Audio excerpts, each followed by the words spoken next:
காட்டையே ஒத்த கையில் அடித்து காலி பண்ணக்கூடிய 5 விலங்குகளை பற்றி பார்க்கலாமா வாங்க. காட்டின் ராஜா என்று அழைக்கப்படும் சிங்கம் என்றாலே நமக்கு ஒரு தனி மரியாதை இருக்கும் இல்லையா? அதன் கம்பீரமான கர்ஜனையும் வேட்டையாடும் திறனும் அனைவரையும் பார்த்திங்கன்னா மிரள வைக்கும்னே சொல்லலாம்.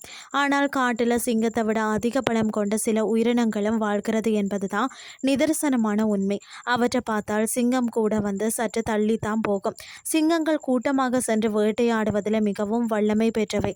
ஆனாலும் சில சமயங்களில் அவற்றின் கணக்கு தப்பாகிவிடும். தனித்து செல்லும் ஒரு சிங்கத்தால் காட்டில் இருக்கும் எல்லா உயிர்களையும் அவ்வளவு எளிதாக வீழ்த்தி விட முடியாது. இயற்கை எப்போதுமே பார்த்திங்கன்னா சில பிரம்மாண்டமான படைப்புகளை தன்னுள்ள ஒழித்து வைத்துள்ளது. அந்த வகையில் தான் காட்டின் ராஜாவை வீழ்த்தக்கூடிய அளவுக்கு அசுர பலம் கொண்ட சில முக்கியமான 5 வலிமையான விலங்குகளை பற்றி நாம் இன்றைக்கு பார்க்கலாமா வாங்க. பட்டியலில் முதல்ல இருப்பதை பார்த்தீங்கன்னா ஆப்பிரிக்க யானை.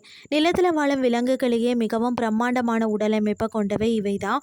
ஒரு யானையின் காலில் மிதிப்பட்டு பல சிங்கங்கள் பரிதாபமாக உயிரிழந்திருக்கிறதா. இவற்றின் தும்பிக்கை வீச்சும் தந்தத்தின் தாக்குதலும் சிங்கத்தால் தாங்க முடியாத அளவிற்கு அதிக சக்தி கொண்டவையா. கோபமடைந்த யானையின் முன் எந்த ஒரு கொடிய மிருகமும் நிற்க முடியாது. யானைகள் எப்போதுமே மிகவும் சாதுவானவை என்றாலும் ஆபத்து வரும்போது அவை கொடூரமாக மாறிவிடும்னே சொல்லலாம். அடுத்ததாக நாம் பார்க்க இருக்கிறத பார்த்திங்கன்னா காண்டாமிருகம். இவற்றின் தடிமமான தோலை பார்த்திங்கன்னா சிங்கத்தின் நகங்களால் அவ்வளவு சுலபமாக கிழித்து விட முடியாது.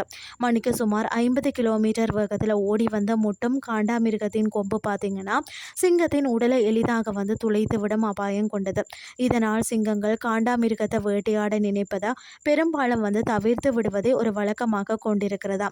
அதிக கோபமும் ஆக்ரோசமும் கொண்ட இந்த விலங்குகள் சிங்கங்களை அடித்து தூக்கி வீசிய பல சம்பவங்கள் ஆப்பிரிக்க காடுகளில் நடந்துள்ளன. அடுத்தது பார்த்திங்கன்னா நீரில் மிகவும் ஆபத்தான விலங்காக கருதப்படுவது தான் நீர் யானை. பார்க்கிறதுக்கு மிகவும் சாதுவாக தெரிந்தாலும் இவற்றின் தாடை பழம் பார்த்திங்கன்னா அபாரமானது. ஒரு சிங்கத்தின் தலையே ஒரே கடியில் நசுக்கி விடுமா. அவ்வளவுக்கு இவை அதிகம் வலிமை பெற்றதா. தவறுதலாக கூட இவற்றின் எல்லைக்குள்ள சிங்கம் நுழைந்து விட்டால் அதன் உயிருக்கு எந்த விதமான உத்தரவாதமும் இருக்காது என்பது தான் ஆப்பிரிக்க காடுகளின் எழுதப்படாத விதியாகும்.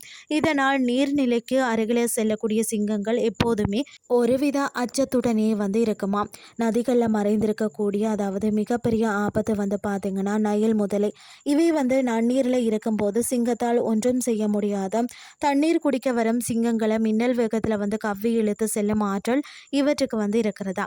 அது மட்டும் இல்லாமல் பார்த்திங்கன்னா முதலைகளின் மரண சுழற்சியில் சிக்கினால் எவ்வளவு பெரிய சிங்கமாக இருந்தாலும் அதில் இருந்து தப்பிச்சுட்டு வெளியில் வரது முற்றிலும் சாத்தியமற்ற ஒரு விஷயம் இல்லையா. முதலையின் கடினமான அந்த தோலும் தாடையின் வலிமையும் எந்த ஒரு காட்டு விலங்கிற்கும் பெரும் சவாலாக அமையும்னே சொல்லலாம். சிங்கங்களுக்கு அதிக அளவில் மரணத்தை கொடுப்பது ஆப்பிரிக்க எருமை. இவற்றை காட்டின் மாபியா என்று கூட அழைப்பார்கள். ஒரு சிங்கம் தாக்க வந்தால் கூட மொத்த எருமை கூட்டமும் ஒன்று சேர்ந்து சிங்கத்தை கொம்பால் முட்டி தூக்கி வீசிடுமா. ஆப்பிரிக்க காடுகளில் சிங்கங்களால் அதிகம் வேட்டையாடப்படுவதும் அதே சமயம் சிங்கங்களை அதிகம் கொள்ளுவதும் இந்த எருமைகள் தான். எருமைகளின் கூர்மையான கொம்புகள் சிங்கத்தின் உடலை மிக மோசமாக காயப்படுத்தி மரணத்தை பரிசாக அளித்துவிடும். ஒவ்வொரு உயிரினமும் தங்களை தற்காத்து கொள்ள பல சிறப்பு தன்மைகளை இயற்கையாகவே பெற்றுள்ளது.